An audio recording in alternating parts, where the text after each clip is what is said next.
For the 9th time in program history, Florida State is headed back to Oklahoma City for the Women's College World Series after defeating Utah in 2 games in the Tallahassee Super Regional.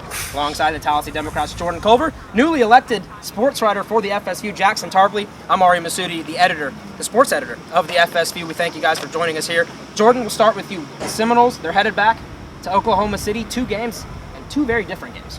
2 very different games, but Florida State proved once again when their bats are on, they can beat anybody in the country. Jessica Warren's 2-run shot, it was kind of indicative of what she's capable of when she can get a good look at any pitch. And yesterday, when you look at Callie Harrod, she sent a 3-run shot over the wall. These bats are some of the best in the country. They came in as a top 10 in runs per game, and when they're cold, it's scary. But they also have the pitching to stay in these close games. So it's a scary game when the bats are cold, but when they're hot, like Jessica Warren has been throughout this entire postseason, not just in the Super Region, but throughout the entire postseason, they can hang with anybody. Yeah, game 1, Florida State takes down Utah 6-2. Jackson, that game, a big 3-run homer from Callie Harrod. We've heard Lonnie Alameda talk about how young her team is. A freshman steps up in a big moment. Yeah, she's showing her maturity, I think, as a freshman on the team. And we heard Alameda talk a lot in postseason about how the team is young, but they feel old. She stresses this one-pitch mentality. We heard Jessica Warren say that she's more result-oriented than outcome-oriented, and that's been a theme. It's like a broken record in the press room. But it's good because you see here every single pitch, they play it pitch by pitch. It's slow. They're contained. Really just overall showing the maturity from this team, I think. In this entire postseason for Florida State, we've talked about the pitching and the defense. They had a strong Tallahassee regional because of pitching and defense. Right. Do you think that's been the key to their run here to Oklahoma City? Oh, for sure. I mean, kicking it off with the no-hitter by Jessica Burrows is just fantastic. It just they talk about Uncle Mo, Coach said in the press conference. That's momentum, of course. And the momentum was definitely in the Noles dugout, I think. From the first game and on, there's a lot of slow starts we saw in a lot of the first few innings. It was kind of eggs across the board, 0-0-0, with kind of the hits coming in later. I think that's just defensive effort. I mean, these Noles, like we talk about, they're young but mature. They know how to make those defensive plays, and they made them for sure. Jordan, coming to you now. We've seen this Florida State softball program rise under Lonnie Alameda. 2 times now in the last 3 years, they're going to Oklahoma City for the Women's College World Series. What does that mean, and what has Alameda done for this program? It means she's a steady coach. It means that she is the type of coach that, eventually you want to give that an extension to. She is the type of coach who has a message, who has a plan, she has what she wants to get done, and her players respond to that. And it's very clear from the write me down message, looking at the little things.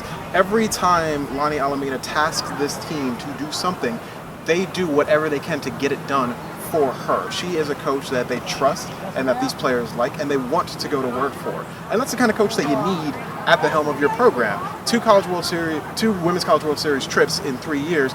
That's huge, but it almost pales in comparison to the trust that it builds, in your coach and that the players have in this coach. And Alameda, she is very much everything is about the players. She said it during the press conference today. The coaches are going to take the players to the water, but can't make them drink.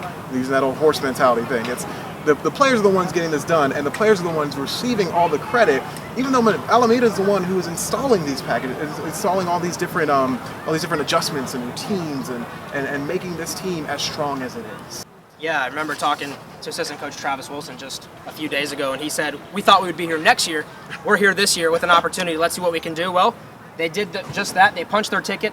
What are their chances in Oklahoma City? We've seen the #1 ranked Florida Gators back-to-back. Florida Gators, back-to-back national champions, Florida Gators be eliminated by the Georgia Bulldogs. Florida State will play Georgia in game 1. What is FSU's chances in that game and in their pod?